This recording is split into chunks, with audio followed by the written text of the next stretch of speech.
5th, 2024. Those are the season and home openers for the Tigers next year. Schedules for every team revealed by Major League Baseball before the second half resumes tonight. Detroit will begin things in Seattle, where the All-Star game was just held. Erod, Lorenzen, and Reese Olson listed as this weekend's starters. And at the All England Club, Wimbledon has a star-studded men's semifinal this morning. The top 3 seeds all still alive. It'll be number 1 versus number 3, Carlos Alcaraz and Daniil Medvedev a little bit later. Right now, it is Novak Djokovic taking on number 8, Jannik Sinner, and right now Novak up 3-1 in the first set at center court. At the Ticket Update Desk, I'm Chris Villar. For more, go to 97.1 The Ticket and Odyssey.com.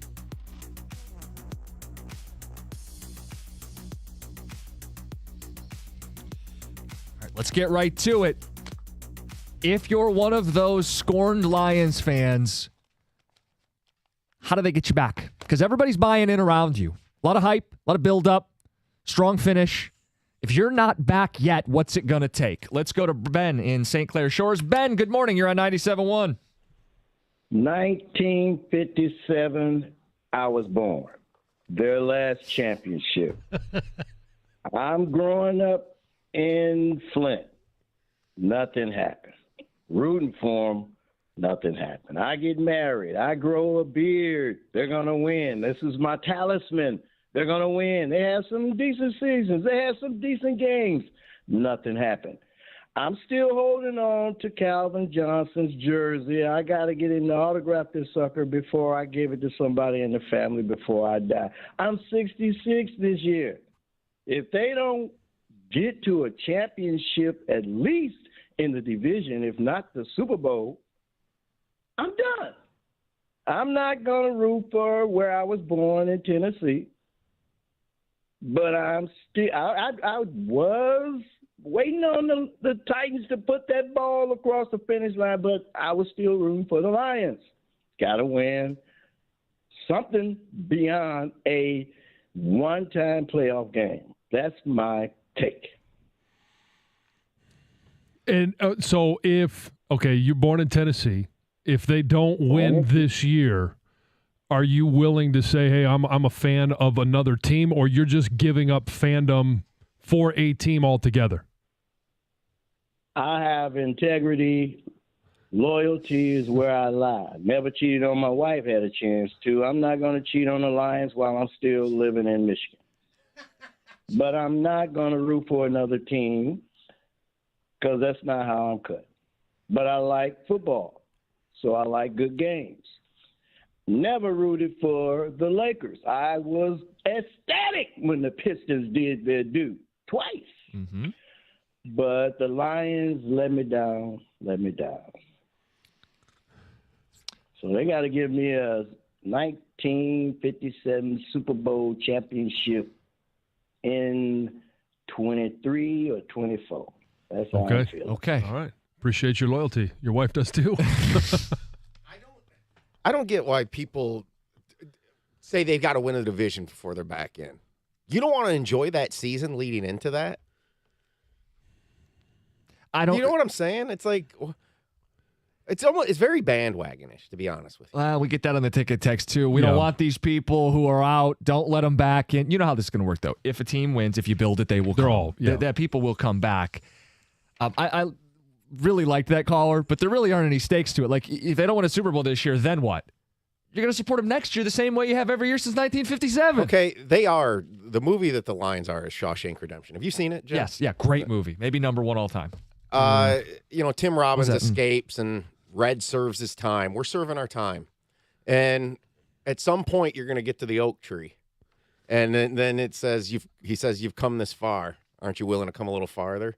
It's like, if you've made it this far. We've made it this far. We've been in prison for 60-plus years. It didn't end well for Red. Yeah, it did. He went to Sewantaneo. That's the Super Bowl. Long journey. Yeah. Ray and Sterling. All the blue ocean. Honolulu blue. Ray in Sterling Heights, what's it going to take? Well, I really don't know if you want to call them ex-Lions fans. Maybe super disappointed Lions fans. I became a Steelers fan in the early 1970s.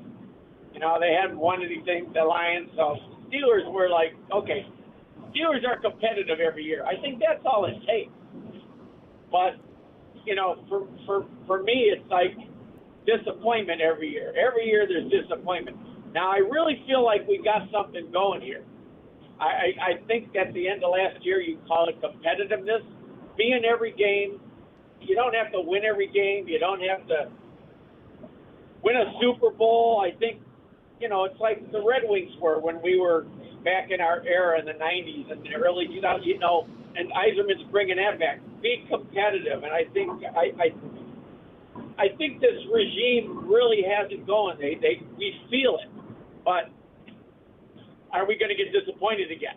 You know, that's the whole thing. We'll find out in Kansas City, I guess, you know, how they're going to be. But see, people say that, like, to me, and John, you don't like this, but like if they get blown out by Kansas City, I'm not writing off the season. Well, I'm not going to write off the season, no, but I don't expect them to win week 1. Well, I do. But I at least expect them to be competitive and not get blown out.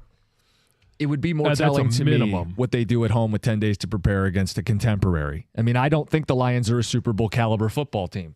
Spoiler alert, if they don't win in Arrowhead against Kansas City, that's not a referendum game to me. Seattle's the referendum game. But to Gov's point, like if you start 0-2, a lot of the goodwill, I think people who will then revert back to what they know and what they expect and the doom scrolling of being a Lions fan. And I know what the numbers say about starting 0-2 and your chances of making the playoffs, but I also, from a player's perspective, it's 1 of 17. And week 2 is 1 of 17. And if there's anything that these players learned is the value of playing against Philly in the opener and what a pick 6 means. The same thing against Seattle and what it means to go up to Minnesota to have a game in hand and then lose it and how much that will bite you in the backside at the end of the year. But you add all the wins up at the end of the year, you add up the losses, and they're all 1 of 17. Yeah, but it's if they start 0-2 and they're 2 very competitive games, the Bengals proved it last year. They started 0-2. People forget that. They lost to the Steelers at home in a game they shouldn't have. McPherson, I think, missed a PAT. And then they lost in Dallas at the gun. And, you know, if they lose legitimately, because I think they could be playing the 2 best opponents all year in their first 2 games. I really do. I'm very high on the Seahawks this year. I think they've Geno Smith-proofed the team, the offense, much like they've Goff-proofed our offense here. Some ticket texters, 248-539-9797. My last game was when the Lions beat Dallas in the playoffs in 91. It's been disappointment ever since. It'll take 2 consecutive 11-win seasons for me to start drinking the Lions Kool-Aid. Bill in Davisburg. So you win 11 games, and you go to the NFC Championship game. He's not bought back in. Well, I don't believe that. That's silly. I don't believe that. Come on, guys. Texter says, I think if the Lions beat the Chiefs in week 1, every single person will be back. Let's be honest, you win that game, everybody buys back in. Another person says, where will Lions fans be if they are 1-1 after 2 weeks, having beaten Kansas City and then losing at home to Seattle? That's the kind of SOL start people are used to. Yeah, winning a game you're not supposed to win and then losing one that you should win at home. Great teams, Super Bowl winning teams, lose weird games early in the season. The Chiefs lost at Indianapolis last year. Anybody remember that now? No. I remember what taught me that. Like the single season, one of the best teams ever in my life was the Steve Young Super Bowl Niners. Mm-hmm. I mean, they had a superstar roster. They lost 40-8 at home against the Eagles in the middle of the year. Stuff happens, guys, in this league. The NFL gets you. It bites you. Mm-hmm. Couple more. This one says I'm Lions Light. Not an ex-Lions fan, but they classify themselves as Lions Light, meaning they would never spend to go park and pay concessions or to see a game. They won't spend 3 hours on a Sunday on a meaningless game, but they'll always check the box score. Lions Light.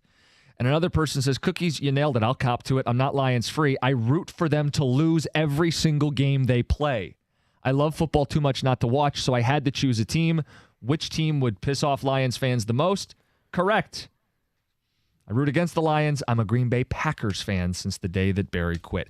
The Lions have done some things to their fan base, and that is like the extreme example of You're not Lions free. You've gone the other way and you've adopted a rival and you've found joy in the spite rooting against the Lions. That's going to take years to unwind. That guy sounds like he might legitimately dislike the team. Like, you'll just never like him no matter what. And I know those people are out there. Well, if they win a Super Bowl, those people will be back. Like I don't know. I think there are a very tiny minority that they're just not going to be Lions fans. They've made it their personality to root against this team. Most B team people, like Rico has the Niners, Hatchett has the Steelers, and they say they watch the Lions because of this job. They care. Okay. Yeah, they care and they will care. Rico will smile if they ever win a Super Bowl. Listen, if you grow up here, and both David and Rico did, you can't be oblivious to what's going on with the football team here. You just can't. No, and for those guys, I am going to speak for them, but this is just my opinion. If they're Niners fans, if they're Steelers fans, they're still, everybody around them is Lions fans. They'll be happy for their brethren, except for Rico, if the Lions play the Niners in the NFC Championship game, the Lions win, he'll obviously be bummed. Same thing if it's the Steelers and the Lions in the Super Bowl. Right. But let's say the team I care about probably least in the NFL is the Houston Texans. I have zero emotional attachment to them whatsoever. If they're on TV, I'll watch it because it's football. It's NFL football. I love the NFL. Like, do we have anybody in our audience that grew up here that watches like the Detroit Lions the same way I watch the Houston Texans? You're just completely emotionally detached. It's just a football game. I can't imagine there are many. I can't. It'd be really hard to have that level of apathy towards your hometown team. No, I think apathy is you actually care. I don't have apathy towards the Texans. Well, apathy is like the opposite of care. When you're apathetic, it's quite literally the definition is you don't give a bleep. Right, I know, but I guess what I'm saying here is there's zero emotional attachment whatsoever to me watching a Houston Texans game.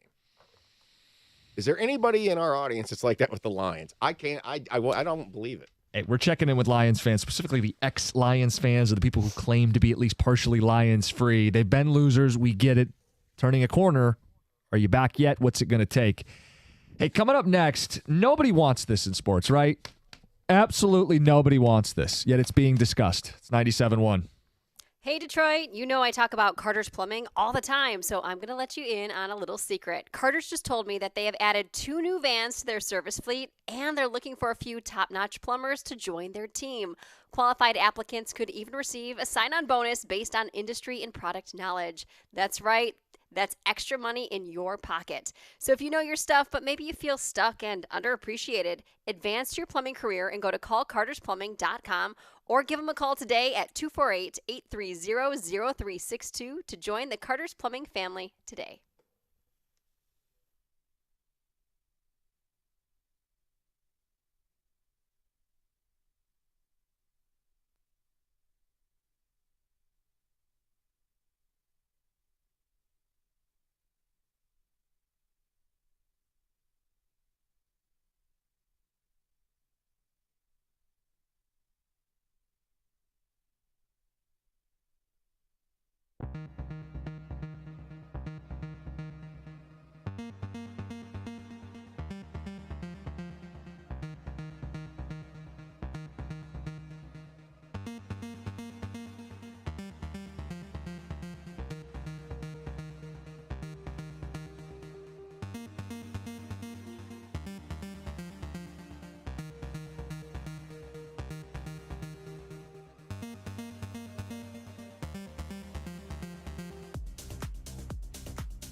We'll get back to the skeptics, the cynics, the ex-Lions fans. What's it going to take to get you back on board? 248-539-9797. Real quick, nobody wants this. You may have seen the headline. I think we're all on the same page here. NCAA acknowledged they have discussed possible expansion of the NCAA tournament, a move from 68 teams to as many as 90. Nobody wants this, right? No. Okay. No. They just want to create a little buzz. Hey, if their college football playoffs are expanding, hey, maybe we'll expand too.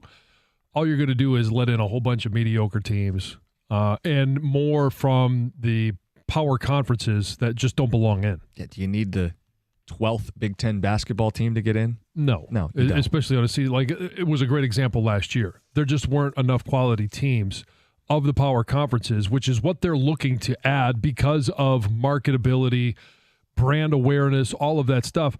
You don't want to let those teams in because they just haven't earned it. Well, and everybody has a chance to play themselves into the tournament With in their March conference anyway. tournament. Exactly. So this just feels like overkill. But I saw the headline. I wanted to at least pass it along. If there's literally one person who wants this, 248-539-9797. But I don't even know. We could sit here for 4 hours. I don't know that anybody wants it. Let's go to Kevin in Grosse Pointe. Kevin, what do you think of the Lions?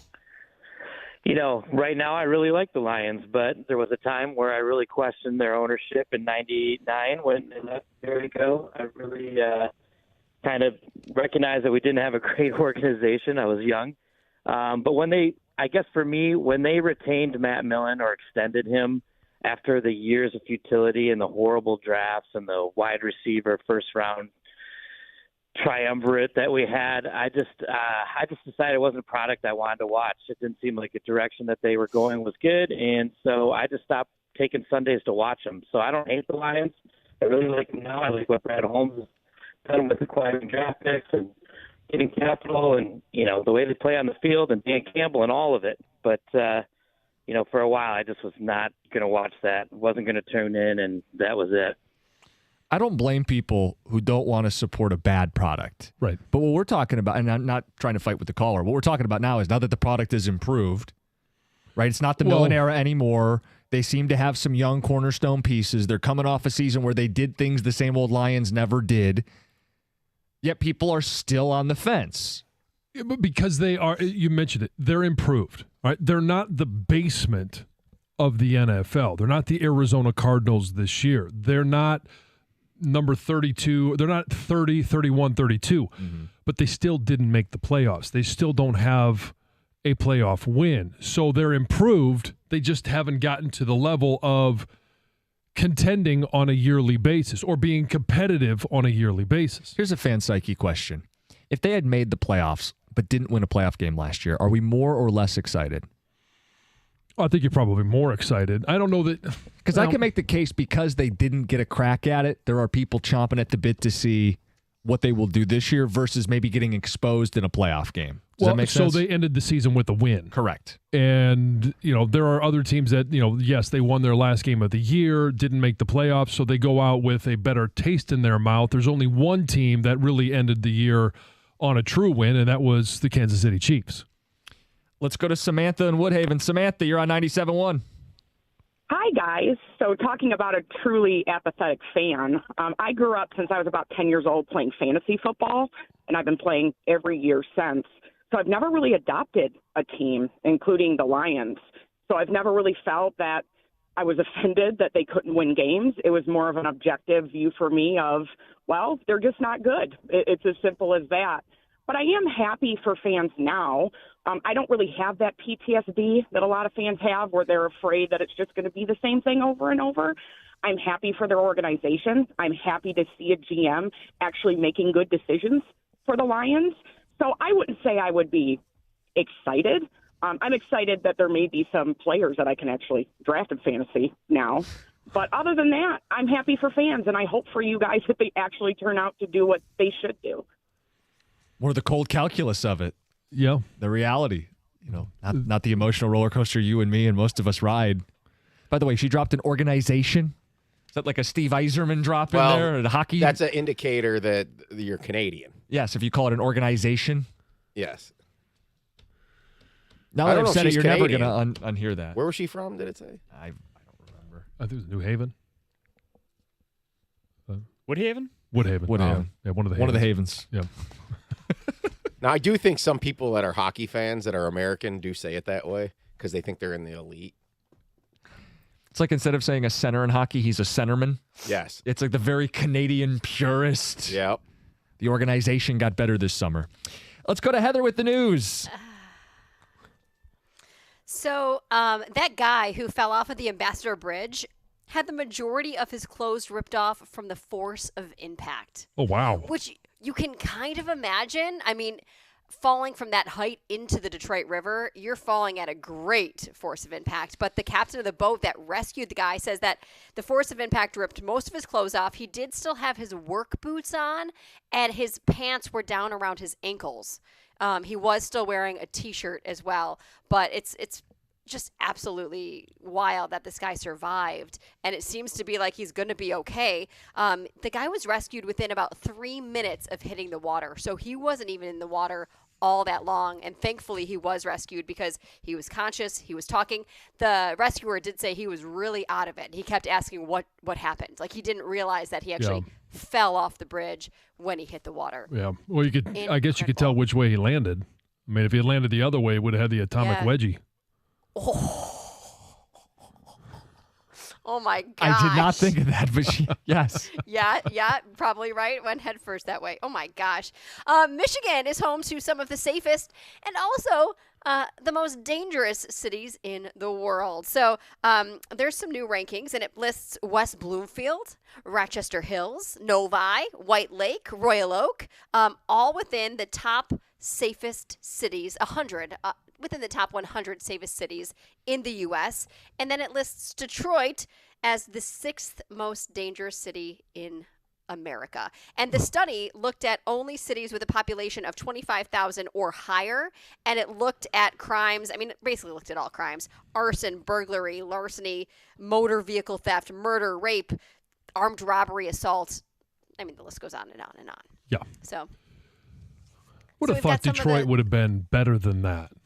Than 6th. Than 6th, yeah. Because, I mean, there were years where it was near the very top, and I'm surprised to hear that it's still close to the top. Yeah, it's still a top 10 most dangerous. I thought it would have been. Perception for me, anyways, that it's not as bad as it was. No. And but, Jim, you're doing all right. Here. You're in Royal Oak, Yeah, very safe. There you go. You're very safe. Doing well. A United Airlines passenger had to be removed from a flight after he grabbed a woman's leg and refused to let go. Oh. Yeah. Any reason why? And not that we know of yet. He was escorted off the plane after it touched down in Fort Lauderdale, and the passenger is accusing him of being disruptive and then also bruising her leg because he was holding on so tightly. Such a wild story. I'm sure there's a reason behind it, but we don't know. He was arrested as soon as he got escorted off that plane. He was charged with 2 counts of simple battery. This story is incredible. Doctors in Israel reattached a boy's head after he was hit by a car while he was riding his bike. Reattached his head. This is like a miraculous surgery. This 12-year-old boy suffered what is known as an internal decapitation, with his skull detached from his top vertebrae of his spine. Ooh. So he was hit by this car, and he was immediately rushed to the hospital, and doctors said that his head was, quote, almost completely detached from the base of his neck. Oh. And this kid, they said they waited to do the report on this. The surgery happened back in June, and they kind of waited to report this because they wanted to see what the outcome was going to be. But it sounds literally like a miracle surgery. They say this kid has no neurological defects, no sensory or motor dysfunction. He's fine.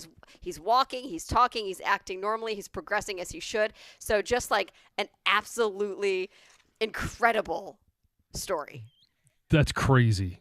It is wild. Modern medicine is absolutely modern medicine. That's why you're going to live to 100. I'm getting to 100. Exactly. Okay, so you mentioned the atomic wedgie, John. Yeah. And I'm going to kind of play off that a little bit. So there's a question you can think about. You don't have to answer it. Do you think you're more or less gross than the average person? And there was a survey that was recently done. It polled people to find out how popular different gross habits are. And I'm going to ask you these questions. Yeah, I guess you can't answer them because, I'll answer them too. So one of them, The wedgie one. Do you pick your wedgies in public, or do you kind of just suffer through them and wait till you can find a bathroom? 74% say yes, they will pick their wedgies in public, but they try to at least be kind of discreet about it. Oh, sure. Yeah, I would do that. I'm not going to do it like in a crowded area, but yeah, you can sneak off to the side. It's easier to get away with it in a crowded area than it is in a less crowded area because. I mean, well, you go around a corner or something and give yourself just a. I mean, I guess it depends. Yeah. What type of wedgie you got? If it's an atomic wedgie, I mean, that might require a bathroom. Yeah, if you got to dig it out, you might need surgery. Yeah, exactly. Do you ever take your phone calls on the toilet? Oh, sure. 62% of us said yes, we do. 13% said all the time. No. I think probably. Well, when I read this, answer the phone. I'll text, but you're answering phone calls while you're doing your business. You flushing too? Have. No, I always wait to flush until I hang up. Okay. I've talked to my mom, and I've talked to Colin for sure. Oh yeah. Wife. Yeah. Maybe it's different because it depends on who's calling. So. Sure. Yeah. I'm not going to sit down and dial. No, and take an important phone call while you're sitting there. I'm sure not. Okay, do you find pimple popping videos satisfying? Half of us do. Ooh. Oh, I do. Ugh. I like Dr. Pimple Popper. Oh, that makes me want to like vomit. That. I do. Okay, how many times do you need to wear clothes before washing them? Only 46% generally wear clothes once and then wash them. 39% said multiple times. Another 15% said that they wait until they're visibly dirty or they smell. It would depend on the article of clothing. Obviously, you know, the undergarments, those get changed daily. Yes, let's hope so. The shirts I would always wash, but my jeans I'll probably, you know, I could wear those a couple times. Yeah, you can get you can get a little more play out of jeans, but if like any workout clothes, that's straight into the laundry. I mean, it depends on the clothes. Yeah. I agree. And then finally, last question. Have you ever pooped your pants? Half said no, and then 36% said yes, but only once, and 13% said it's happened multiple times, and 2% said it's happened too many times to count. Ugh. Yeah, so I'm a big no on that one, for sure. Oh, you've never pooped your pants? Not when I mean, not as an adult, as an infant in a diaper. No, I'm Well, not. yeah, I'm You're not acting like that's including a thing. Of course, I've never pooped my pants, John. Okay. He's like, what? You never have done that? You never had an accident? Jim, have you pooped your pants? Not as an adult. Okay, see? John? It happened as a high schooler. I don't know if that counts as an adult. I would claim as an yeah. We've talked about this before. I mean, it's Wait, you guys have? Like this is a recurring story? Well, Stoney, yeah. I mean, for Stoney is, yeah. He'd fall under the 13% that say it's happened multiple that was his overall story. Yeah, the overall Yeah, story. it's probably the 2%. Happens way too often. Wow. More than we want. So what do the numbers add up to as? So basically, if you said yes to all of those, you're just, I don't have all the numbers, but basically you're just as gross as everybody else. Oh, okay. So a no gets us clear. Yeah, exactly. Okay. Yeah. On that note, Heather with the news. Are you paying attention to what's going on around us in sports? Are we participating in this? Are we oblivious to it? We'll get to that coming up next. 97.1.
Ticket Texture says, I'm just so happy the pooping your pants conversation came up without Stoney in the studio. Mm-hmm.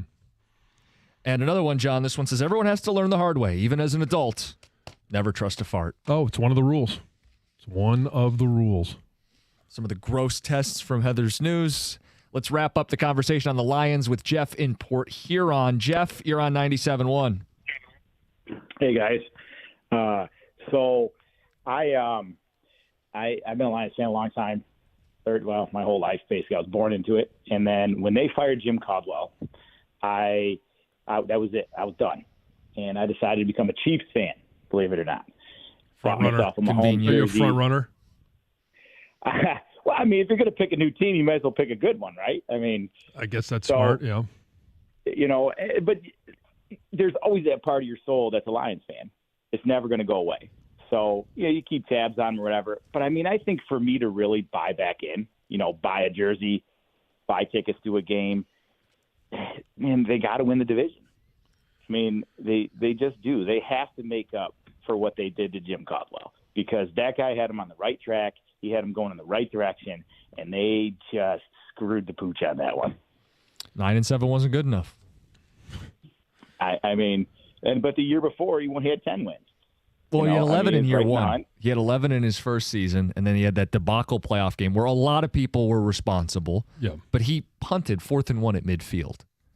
And he wasn't exactly the greatest in-game coach. We don't need to rehash the Caldwell years. I think the key is what was said then is true now. 9 wins isn't good enough. They're coming off a 9-win season. Yeah. They're going to have to take the next step this year. Winning a division never happened in the Caldwell era.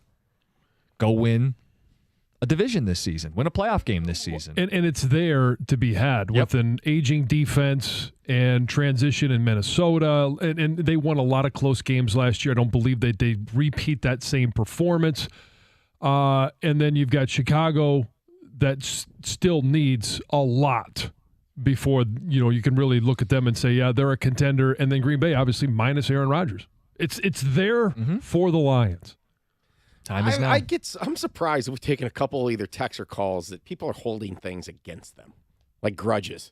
You're surprised by that? No, I bring up all the grudges in terms of humor and SOL, but from a grudge angle, I don't view it that way. I guess again, it goes back to resetting a single season, and when the SOL moments happen, I'll have fun with them. If you're bringing up the firing of Caldwell, that's holding the grudge. But in terms of, all of the what appears to be weird things that the Lions have gone through, and you and your son were there for one of them.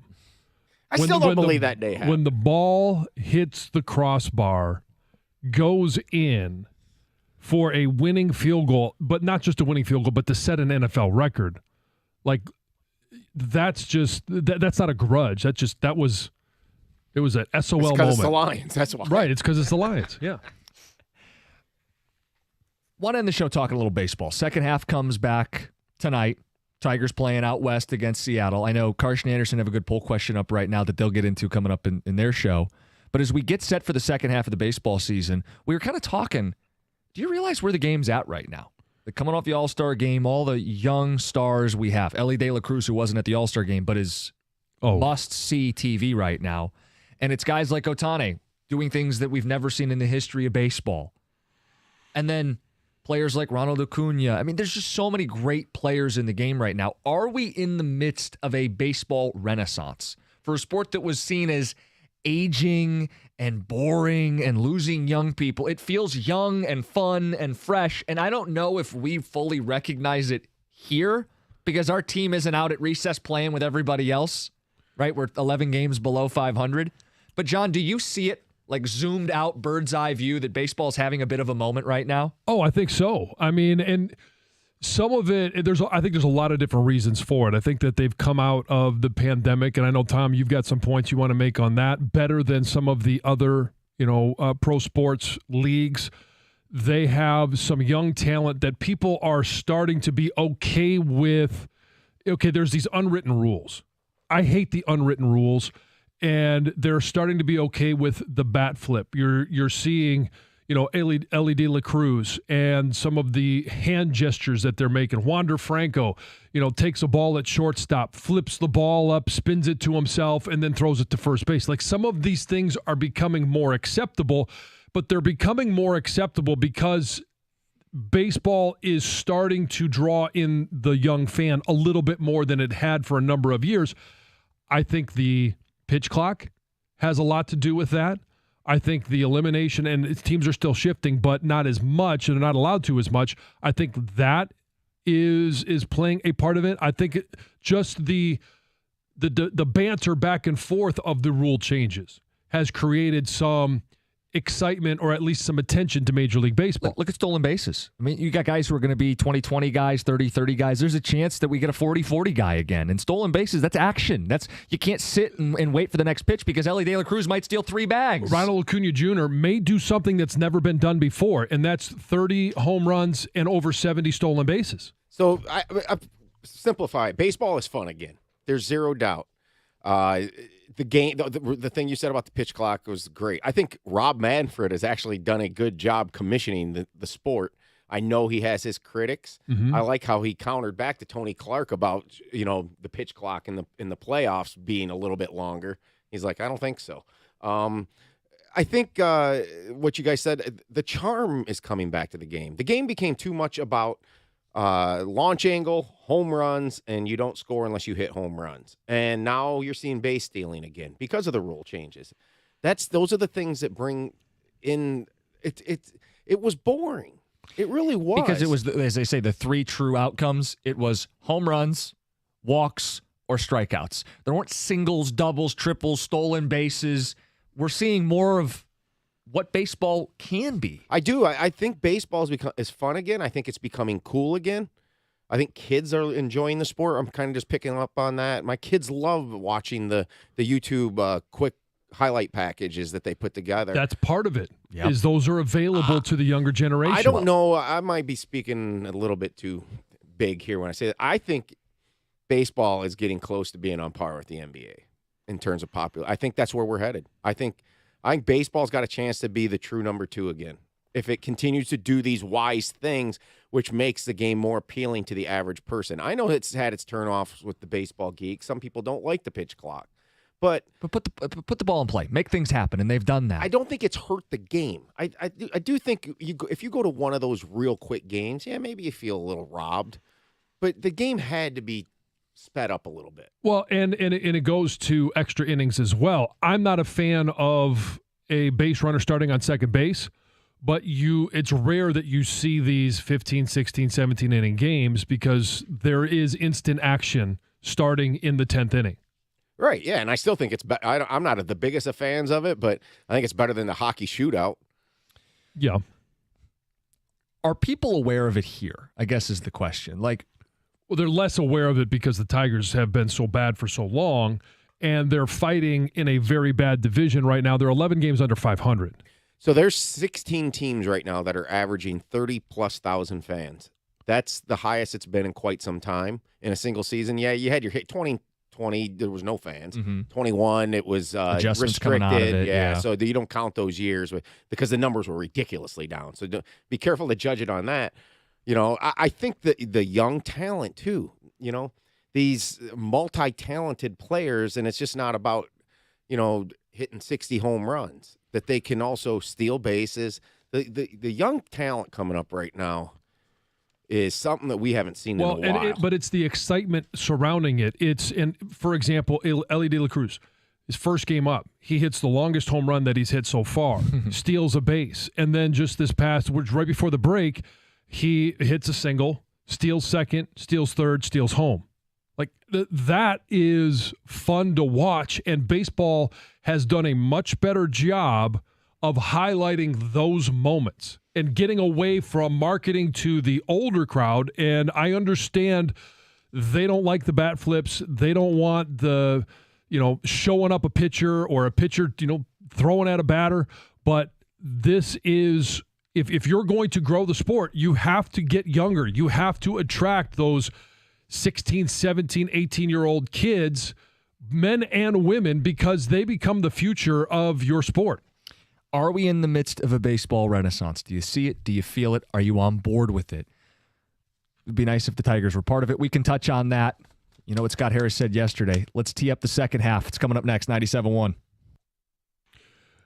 Hey, my friends over at Fox Chrysler Dodge Jeep Ram of Southfield know that summer is flying by, but there's still plenty of time to make this summer your best one yet. Visit Fox CDJR of Southfield for the Make This the Summer sales event to shop exciting specials during the month of July. You can lease a 2023 Jeep Compass starting at only $269 a month with a wide selection of nearly 300 vehicles in stock. You should have no trouble picking out a new set of wheels to make great memories in the summer. The best part is Fox CDJR of Southfield's easy 3-step process for purchasing a vehicle. First, work with the expert product specialist to pick out the perfect vehicle for your family. Next, the team will help you find the best price or payment for your budget. And finally, after you say yes to your new ride, you can take delivery in less than an hour with their expert delivery team. Stop by the dealership today at 11 and a half and Telegraph for the best guest experience you've ever had, or you can visit them online at Fox Chrysler Dodge Jeep Ram of Southfield.com. That's Fox Chrysler Dodge Jeep Ram of Southfield.com. See dealer for complete details. Based on bank approval, proper and required documentation, employee number, registration, and funds.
Scott Harris, it's the quote everybody's talking about from yesterday's conversation right here on Stoney and Jansen, the morning show. Jim Costa in for Stoney today as we get set to start the second half of the season tonight. Tigers in Seattle against the Mariners.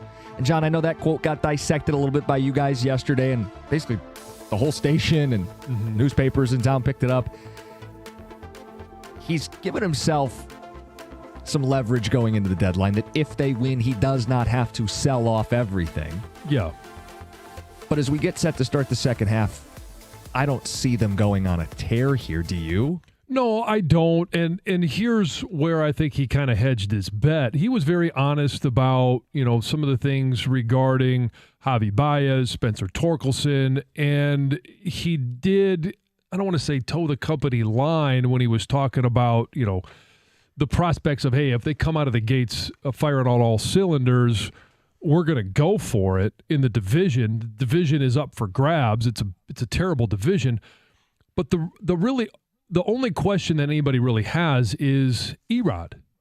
Is he going to be a guy that's going to be a part of the Tigers next year? And if Scott Harris has some assurances from Erod that he's not going to opt out, then he stays. If he doesn't have those assurances, he has to be moved at the trade deadline because you don't want him to walk and get nothing for him. They can go for it all they want, but I think Scott Harris knows that right now with 17 games before the trade deadline, they're 5.5 back of first place. They're going to have to go in the ballpark of 15-2 for them to be contending for first place. I looked up They might have to go 17-0. It's just not happening. I looked up their best 17-game stretch at any point this season. And it was at the start of the month of May, in the softest part of the schedule, when Riley Green heated up and Eduardo Rodriguez was at his peak. They went 10-7. Wow. So, I mean, let's say he's basically saying, hey, if they go 17-0, we're going to go for it. What does that mean, go for it? But knowing in the back of his mind, it's not going to happen. I can sell this narrative, but knowing we're not going to be in contention. It's a little like, and I hope he treats it like Steve Yzerman last year. Whereas the deadline got closer, he held off. He's like, hey, show me, show me, show me. They showed him all right against Ottawa that they weren't good enough. And what did he do? He sold. And I think if you're Scott Harris, it's a message to that clubhouse. Hey, I'm not telling you guys your season's over today. Because he could have. He could have said, hey, we're selling.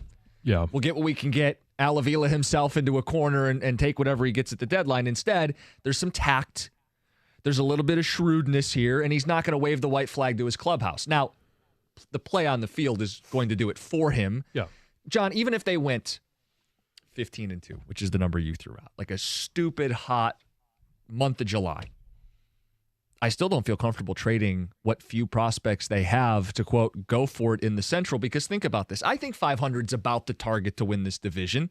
First place is currently 500. They'd have to be 11 games over 500 for the next 73 games to achieve that. I don't see it.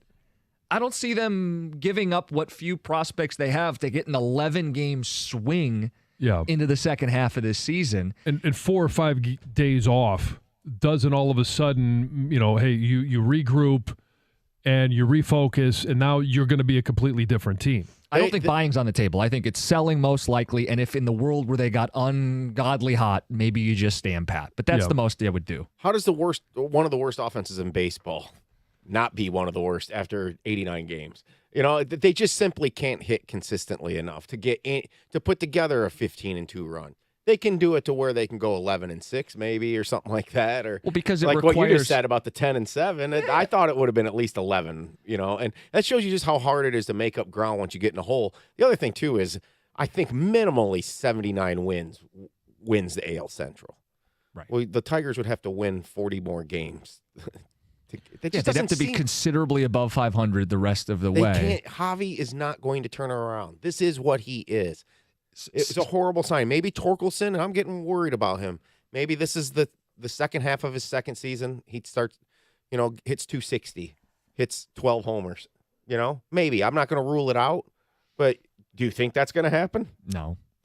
Sustained winning is really tough when your offense relies on drawing a ton of walks and hitting a bunch of singles. Because you don't steal bases and you don't hit for power.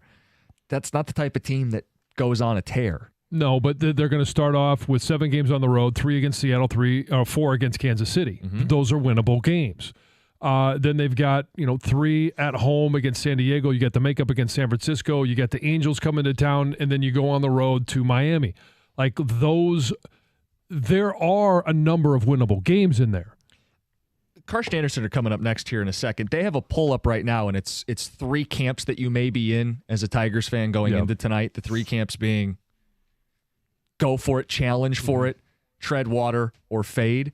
I think they're going to tread water. They're going to play this game where you're right, John. They may win a couple out of the break here when they play the Royals, and they may hover around where they've been, but I don't think they're going to close the gap. I also, shy of a total teardown, I don't think they're going to fall apart either. They'll probably be a team that wins low 70s. Yeah. 72, 73 win baseball team. And that, quite honestly, that's outperforming anything I thought they would do this year. Sure. Gator has come into the studio, and Gator, we referenced the poll question that you guys have up for today, the 3 camps that you guys are going to ask Tiger fans to be in. What else you guys got coming up today? Well, it's I think we're definitely going to be a little Tiger heavy because of the second half of the season beginning tonight. We're excited about that. There's some Pistons stuff we want to get to. They're wrapping up Summer League. It's unfortunate you get San Antonio and Noah Benham. But that's predictable. Get it. We'll look at that. And we're efforting some Detroit Lions discussion as well. Getting closer and closer to training camp. So we're all excited about this. Rookies Wednesday next week. Yeah, how about that? But who's counting? Here we go. So close. Can almost taste it. How are your juices, John? Are they're flowing. They are flowing. They flowing? Oh, yeah, let's go. I bet they Rock are. and roll. I bet they are. Can't wait to get down there.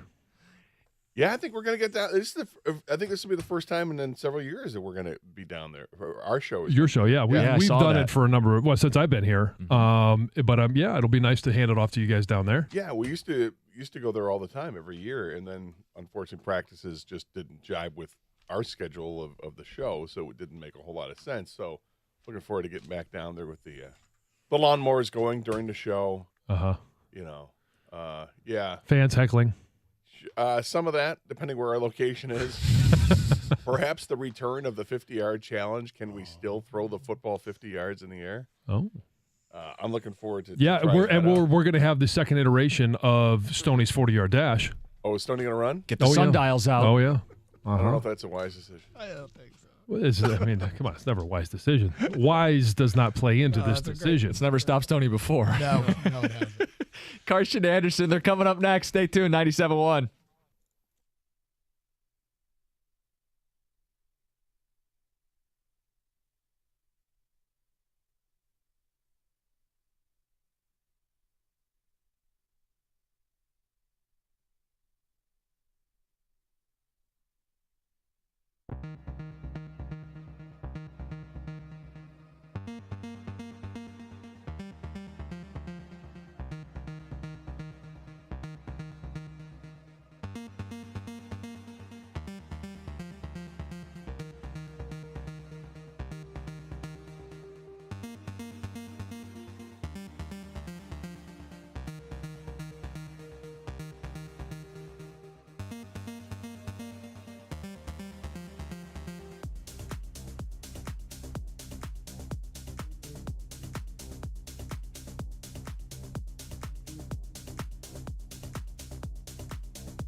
Hello, and welcome to the Carson Anderson program here on 97.1 The Ticket. What's... Gator's already mad. What's wrong? Things amiss at the workstation over there? Yeah. So one of my pet peeves in the building is on occasion the keyboards for the computers. You know, they have the pegs on underneath that kind of set it up like a half an inch. Yeah. I can't tell you how important that is to me. Okay. Being somebody, you need a little slant there? I do. I hate laptops for that reason. The flat keyboard. The flat keyboard. So occasionally I'll get to the keyboard and one of the pegs is missing. And today's one or of it's those broken. days. Well, I actually found it, but it's not attached. So during the commercial break, I'll have to attach it again. But see these pegs. Otherwise, and now I'm fighting back a sneeze. Off to a great start today. Yeah. Man. Woo! Friday. Why don't you go ahead? No, I think Just I'm go okay. ahead and sneeze. I'm okay. I think I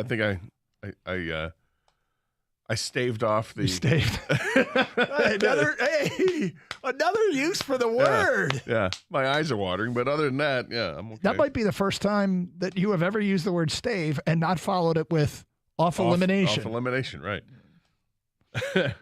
Well done. Congratulations. Thank you very much. He's versatile, people. Kang, how are you today? I'm good, man. Yeah? Friday. It is Friday. I know you're good, right? You got a big weekend. Yes. Yes, I am hoping to survive and make it to Saturday night. Kids got a graduation party, and let's just say it's led to a lot of stress in the house. It's Super Bowl week, It's man. Super Bowl week. That's what it feels like. I got to tell you, I don't know about Gator, but I'm expecting a lot. Are you? Yeah. Yeah, well, you should. I literally, this is not a joke. I was up a ladder yesterday clearing stuff out of gutters. Oh, I'm going to be checking everything. Yeah. The roof. The roof, yeah, sure. The insulation. I got to show you guys some stuff. Like, I have to show you, like, the closets and the shoe cubbies and, like, all these things that we didn't have prior to. Actually, you know what? I hope this doesn't give my wife ideas. Damn it. Mm-hmm. Damn it. You know what? Maybe we just stay at this part of the. Well, you know what's funny is, I mean, you can try to recreate what happened when my son graduated from high school, and you were driving to the graduation party. I don't want that. And one of your kids puked in the back seat of the car and completely changed your day. That was a reroute. You could. That was a reroute. Was it audible? Hey, different times, man. Different times. Well, That was COVID. He pulled the chute. I was so impressed with how prepared you were for the COVID graduation. Oh, yeah? I mean, well, we walked down the side steps to get to your to the backyard, and you greeted with a table that had masks in case you didn't bring your own, and then also had your own individual hand sanitizer. Yep. That even said, you know, congratulations. Yeah. Stay clean. Right. You had tables that were stay safe. On the back it said treat each other with respect. Exactly. Everything was spaced out, 6 feet here, 6 feet there. Yeah. And of course, the Chick-fil-A was fantastic. Yeah, that was a hit. You don't know how many people have said, "You're getting Chick-fil-A again?" But we are not getting Chick-fil-A again. You might find this with your kids that they might not want to do the same thing that their older sibling did. Got to be different. In fact, they might actively try to do something different than what their older sibling did, which is perfectly fine. So that's what we're doing. All right, so second half of the season starts tonight for the Detroit Tigers. For those might stay up late one tonight. And we got a question about the second half of the season that you can check out on our Twitter page at DuncanGator971. Go vote and comment, and we will read many of your votes and comments on the air. But, Gator, we mentioned this yesterday. I'm going to see into the future here, all right? And you tell me I'm wrong. Okay. 8 weeks from today, we are going to try and keep people from overreacting. I don't see a scenario where that's not our show 8 weeks from today. So you're anticipating that 8 weeks from today, which would be the start of the NFL season. Well, the NFL season will have started 8 weeks from yesterday. Right. With the Lions we'll have playing. We'll have reaction. We'll be doing our Lions played the Chiefs the day before show. And I completely agree with you. If there's no way we do that show without addressing overreaction either way because of who they start the season with. Yep. If the Lions win that game, of course, people are going to be going crazy, drinking the Kool-Aid like if they mad. win it anyway. I mean, like anyway. I suppose there is a possibility that they could lose a close game and people won't overreact to being 0-1. However, I really think because of the nature of the schedule and the way it fell and having the Thursday night game against the defending Super Bowl champs, that 8 weeks from today, I can almost plan out our entire show. That it's just guardrails against overreaction. And that includes a big win, a big loss, a close win. I think a close win will lead to, the same thing as a big win. And it's possible that a close loss, people won't overreact to being 0-1 and say same old lines, but a close loss usually means one play, and that one play will get cited and talked about as it's being, same old Lions. And I'm actually looking forward to it. I love that they're opening with Kansas City. Now, it's going to lead to, between game 1 and game 2, we got 2 extra days. So it's going to lead to 9-10 days of people thinking they are going to the Super Bowl are doomed. But I have another prediction, other than the obvious overreaction one way or the other. Yeah. That Friday, that national media will not be talking about Lions. They'll only be talking about the Chiefs, no matter what happens. Oh, wow. That's saucy. It is. Is it? What? Well, I think it is, because if the Lions win, you're saying that the biggest story in the national media will be that the Chiefs lost and not that the Lions won. Yep. The disrespect continues. They're going to the demise of Mahomes. Is it the loss of this too much to overcome? Is Andy Reid lost? Oh, Eric Bieniemy's not there anymore. It's going to be all Chiefs, no matter what. I would disagree with you, but I'm curious to see the results. Yeah, I want to. Yeah. I want to tell you, I think you might be right.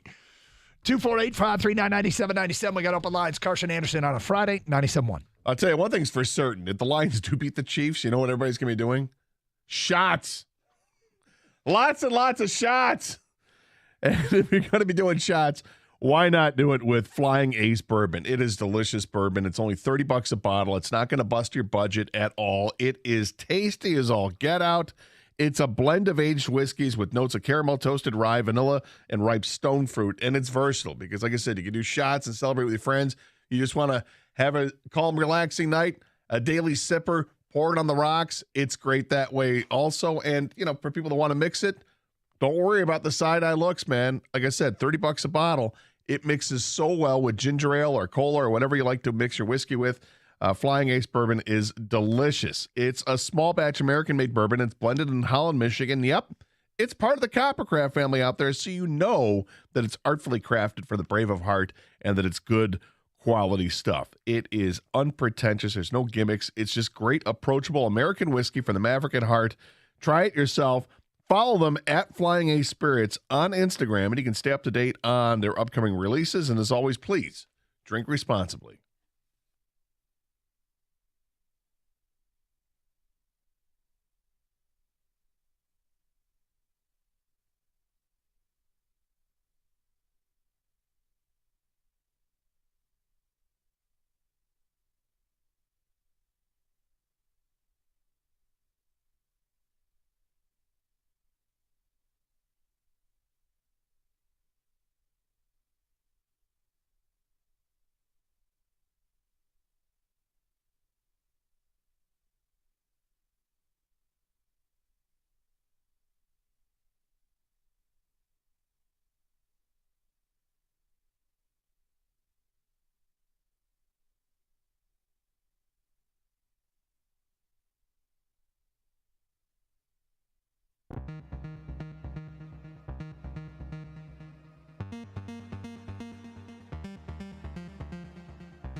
Doug Carr, Scott Anderson, 97.1 The Ticket, open lines, 248-539-9797. We got some feedback here from a listener that's predicted about the week one and how 8 weeks from today, I can almost plan our show right here, right now, because it'll be the day after the Lions open the season with the Kansas City Chiefs. And I absolutely love the fact that the Lions are opening with the defending Super Bowl champions, but we know that it really feels like we cannot avoid doing a show that is going to be, going way out of bounds on overreactions.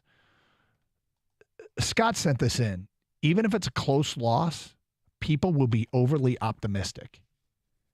Do you think in a close loss to the Chiefs, let's say the Lions lose 28-24, and the Chiefs scored in the fourth quarter.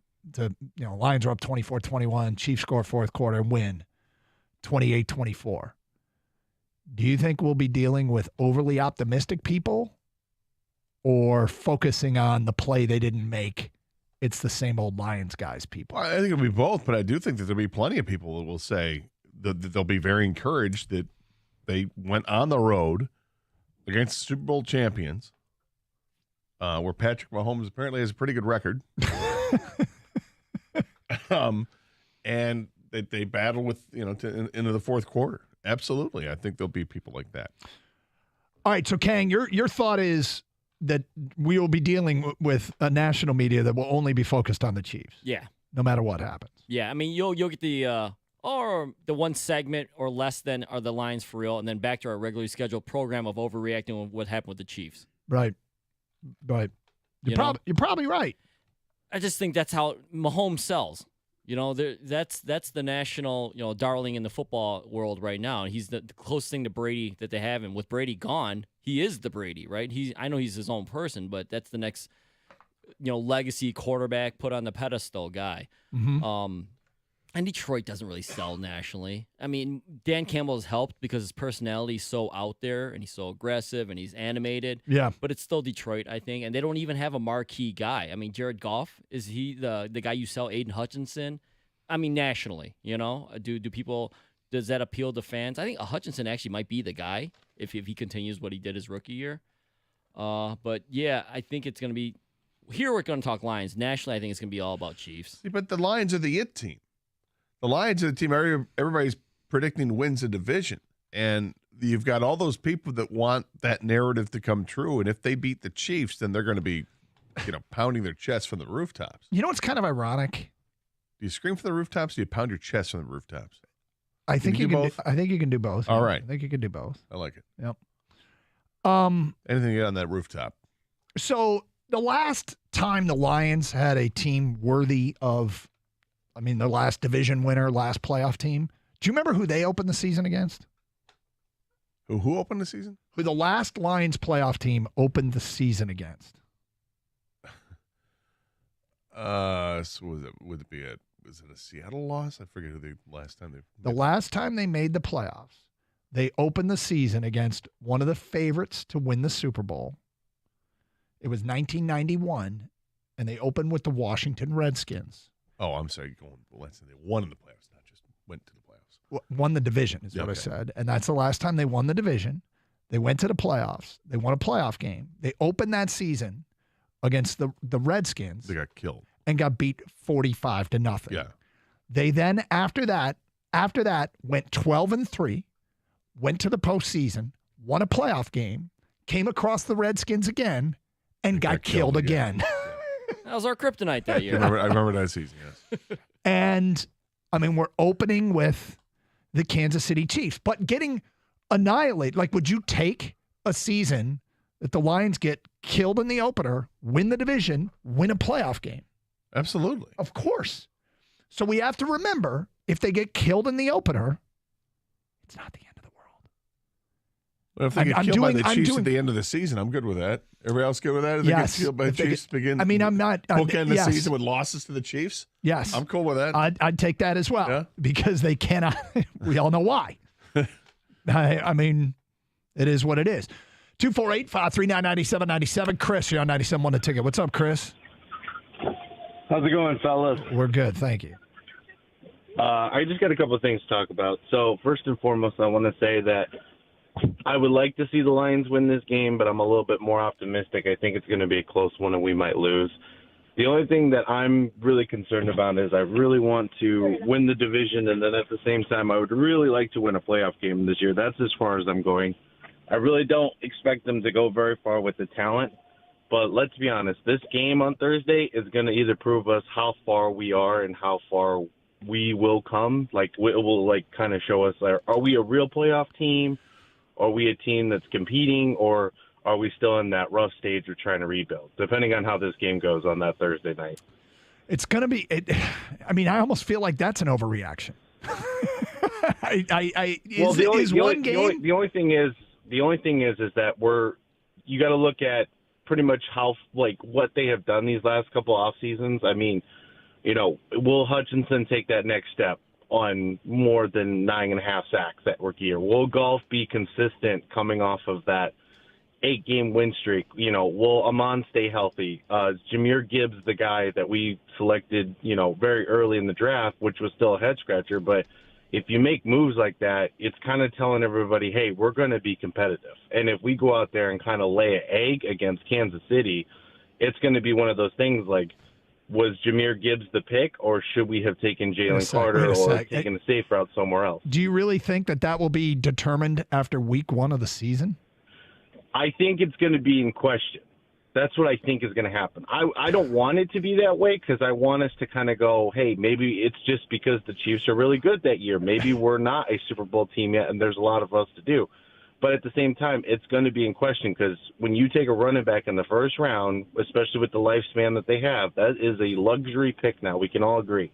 If you take a running back in the first round, it's a luxury pick. It's starting already. I know. It's starting already. I think He's ready to draw a conclusion. It's ridiculous. Week 1. It's ridiculous. It's week started 1. right on the first call we took. It's week -8. I know.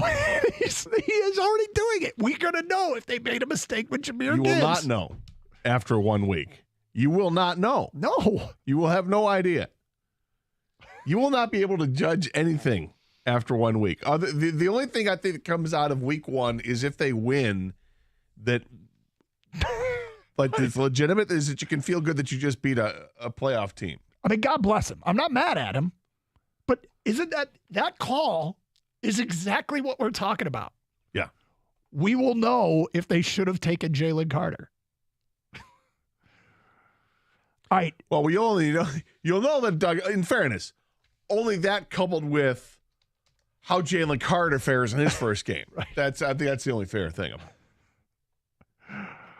I love it. I mean, that's where we are. We are so focused in on that game. And you know what's funny? I just went back and looked at the week 1 results from this year. 2 teams that played for their conference championships both pretty much had bad losses. Cincinnati, who made it to the AFC title game, lost at home to Pittsburgh in week 1. And the 49ers lost on the road at Chicago. Ooh. At Chicago. Chicago.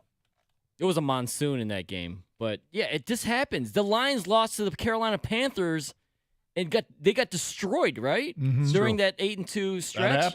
That happened. This is the NFL. You're not gonna show up sometimes. But more times than not, the good teams, they win. Look what James on hold has to say. Do you believe this? No. We're gonna get to his call, some feedback, and an interesting fact about week 1. Because we know 8 weeks from today, it feels like we're going to be guarding against overreactions, and we're already doing it. We're going to know. We're going to know. It's Carson Anderson, 97.1 The Ticket.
Doug Carr, Scott Anderson, 97.1 The Ticket. 248-539-9797. Here's the aforementioned James. You're on 97.1 The Ticket. What's up, James?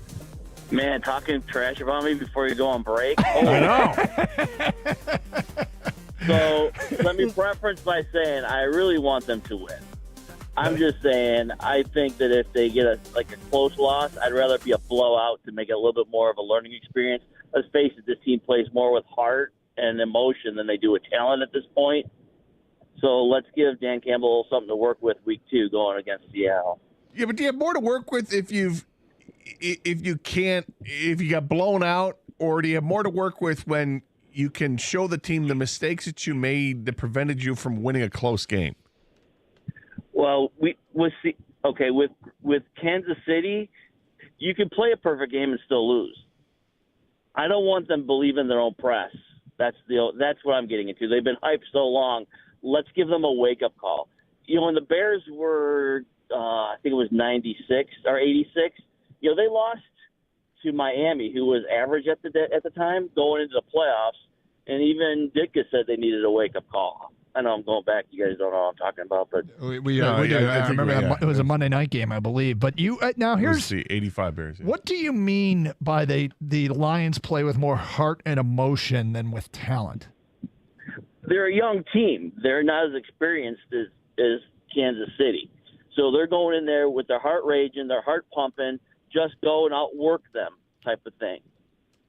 So I'm hoping that that's how they start the season instead of, hey, we're going to be great. We're going to win the division. Everybody's gone. Hey, it's a free pass.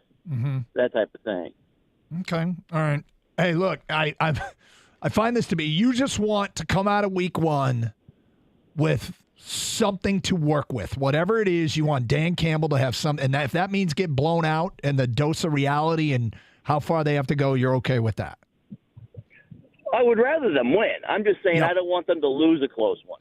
If they lose a close one. If they're going to lose to Kansas City, get their ass handed to them. Well, one thing about Dan Campbell, and I appreciate the phone call, James. What are you laughing at? I don't get that mentality. I don't really either. Plus, he brings it to the 85 Bears that went to the Super Bowl and won the Super Bowl, right? Mm-hmm. Their only loss that year was to the Dolphins. The Dolphins were a 12-14. Yeah, they weren't average. I thought that might be the case. He said they were average. I'm like, were they average? They were not average. So the thing about Dan Campbell is that I think is healthy. Is that's a coach that when he steps to the podium in a game after the Lions got screwed or should have won or anything, he doesn't say that. He doesn't say the ref screwed us. He doesn't want the guys leaving the locker room to think that what they did on the field was good enough and somebody stole it from them. It's never good enough if you don't win. That's the message that he's been pretty consistent at sending. Very consistent with. And it's something that I like. If they get screwed, it's our job to yell from mountaintops that Brandon Pettigrew was molested with the ball in the air and Dallas clearly had a penalty, and that Des Bryant was on the field without ripping his helmet off. That's our job. Flag for it. We should say that. Yes, but Dan Campbell doesn't do that because he doesn't want to send the message to the team, hey, what you did was good, because it doesn't do any good to send the message to the team, what you did was good enough, it was stolen from us. He wants them to go out and be motivated to be better. So I don't worry about them taking a close loss and thinking they've arrived. Do you? No. Yeah. No, but to your point, Dan Campbell's done an amazing job of that. Now, in game, you could yell at the officials and complain all you want about penalty calls. Once the game's over with, it's over with. And you can't rely on that. No, you got to get your team ready and point out mistakes that were made by the team, not by the officials. Yep. But, hey, I mean, to each their own in terms of we just know what we're going to be doing 8 weeks from today, and I can't wait. I can wait, but I'm looking forward to it. The kicker for the Miami Dolphins in the 85 team, it's a great name. In 1985. I never would have gotten this, and then I'd look at the name. I totally remember the name. It's fantastic. Is it like Von Sharman or something? No. Wasn't they? Didn't they have a guy like that? Like Uwe von Schaman, I think. Yeah. No. It wasn't Uwe von Schaman then? No, but it's a foreign. Was it Rex von Schaman? It's not Rex. All right. Fuad Revez. Remember that guy? Fuad Revez. Fuad. F-U-A-D. Fuad Revez. God, if I only had a chance to rename my kids. Yeah. That Dolphins team was okay. They made it to the AFC Championship game and lost to the Patriots. Yeah. Fuad. Was it Fuad or Fuad? It was Fuad. Was it Fuad? Yeah. Fuad Revez. You are correct. Fantastic name. Feedback coming in from Steve in Texas. Please make sure to block out a segment in your show 8 weeks from now to discuss the new rule change coming in late in a Lions controversial loss. Oh. Yep. No, Doug. Yeah. No. Nope. It's not happening. Not anymore. Not up in here. Not up in here anymore. That doesn't happen now. Nope. No, sir. I mean, okay. That's part of the ugly past. Steve from Madison Heights. Does Doug have backup plans for the graduation Saturday? Supposed to have heavy rain coming in. Does he have plans to move things indoors when the weather gets crappy? Always got to have that plan B. Yes, we do. Yes, we do. There's a tent, but I don't know if the tent's going to get the job done. But yes, we're ready to move the party indoors. Well, that's why the wife renovated the entire inside of the house, right? This is correct, yes. Just in case. Now, Plus, with all the rain, at least we'll have cleared gutters. Are you like, please God, don't let it rain? Or are you like, you know what? After all this work we've done to clean up the inside of the house, go ahead and let it rain. I'm in the please God, don't let it rain. Yeah, the thing is, it's outside. going to rain. It's just a question of by the time the graduation party rolls around, is the rain moved through? So, Doug, where do you keep your garage door openers? In vehicles. Okay, there's not like a drawer in the house or anything? Because I don't want to see a mess. I don't want to see them just laying on the counter or anything. No, we'll make sure that they're put away. All right. I mean, I expect a full critique from the two of you, I'm hoping. Yeah, you want my critique. Yeah. That's what you want.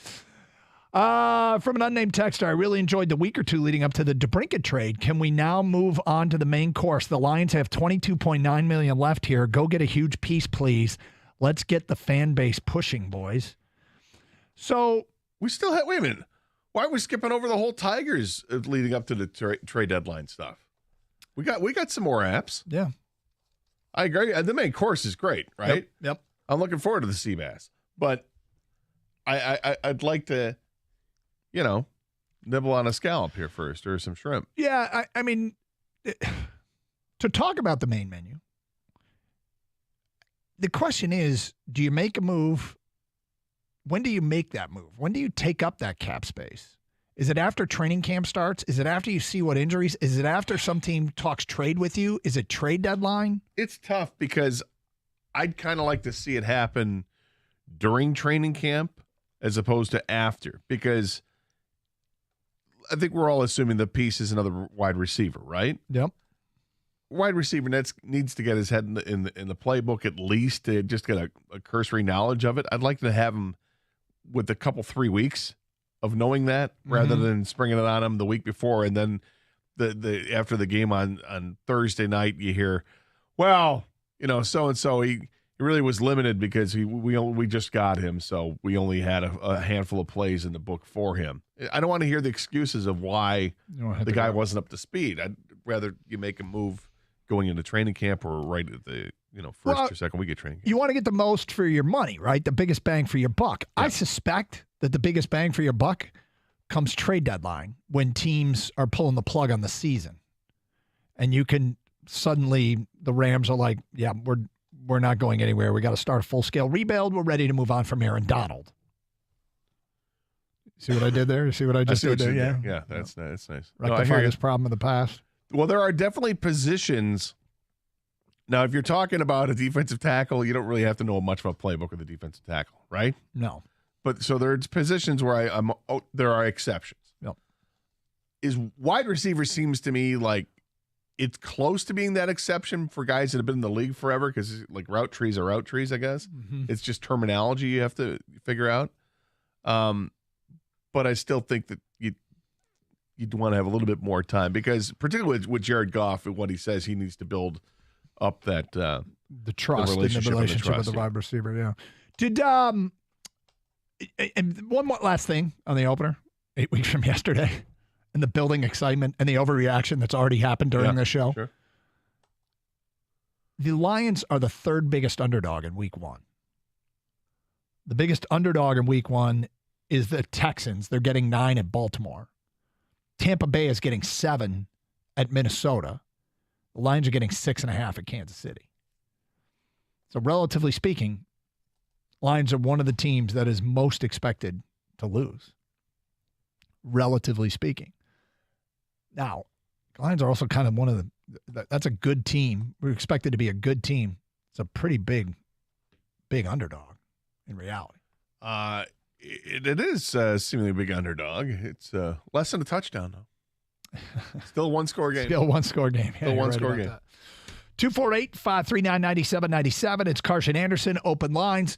Coming up, if you want to vote on our Twitter poll, it's what do you expect in the second half? What do you expect to happen in the second half of the Detroit Tigers season? You can go take a look at what we've got out there, get your votes in, and we will read your comments and we'll update you on how the voting is going and get to that tweet. Coming up in the 11 o'clock hour, a little bit later on, we open up the big old tub of pretzels for the question of the day. And Gator, there's something out there that I think is either very cool or very creepy, and I cannot decide which one. Interesting. And at some point, I do want to reveal the craziest stat line in college baseball career I've ever seen. His obsession with your obsession with low-level minor leaguers. This is just something that came up, and I cannot believe what I saw once I did some investigating. We will get to that. It's unheard of. Yeah, it's Carson Anderson, 97.1 The Ticket.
You want to keep talking Lions, Tigers, feel free. 248-539-9797. Gator, I don't know if you saw this on the socials. The socials? Yes. There's a picture circulating on the socials of Lionel Messi. Have you seen this? Oh, yeah, where he's at a Publix. Yeah. And he's got a cart full of stuff. Yes. So Lionel Messi, soccer megastar, who's just, was he transferred or signed with Inter Miami, whatever. He's now playing in MLS with Inter Miami. And he's one of the biggest soccer stars in the world. Did he go unnoticed other than the person who snapped a picture? No. There were pictures of workers at the Publix. Do we need to explain what Publix is? Well, it's just a grocery store. It's a grocery store chain in the South. And it's Publix. Publix is, and it's their Kroger. It's their Kroger, right? Local or regional grocery store chain. So he's wheeling the cart out. Did you see what was in the cart? I didn't pay attention what was in the cart. Okay. I lost interest after I heard soccer star. Okay. And then you... I'm like, oh, somebody's pushing a cart full of stuff. Okay, you click beyond that. Soccer star. And all right. Yeah. What do we got? Anyway, in the cart, people have zoomed in, and I've done my own speculation. It looks pretty clearly there is a box of Lucky Charms. Well, they are magically delicious. So I looked it up, and he's got 3 boys who turn 11, 8, and 5 this year. I just have the years they were born. I don't know their birth dates. But, so, he's coming over, and, Lucky Charms is not international, is it? Or is it? Well, it's Irish, isn't it? Obviously. No, come on, man. Seriously. Yeah, I know you don't right. eat cereal, but Lucky Charms. Yeah. I mean, you get the blue horseshoes. Those come from India. I don't know. I imagine it's sold internationally. You think? I have no idea. I just wondered if Not necessarily, Gator, but yeah, it's not necessarily. Because I have family in Australia that asks us for stuff all the time. Is Lucky Charms amongst them? No, it is not. But I think it's a particular jelly. Welch's or something like that. Okay. Yeah, they don't get that out there. Well, they love their Vegemite. So Lionel Messi, it's not like I'm pretty sure he's been to get those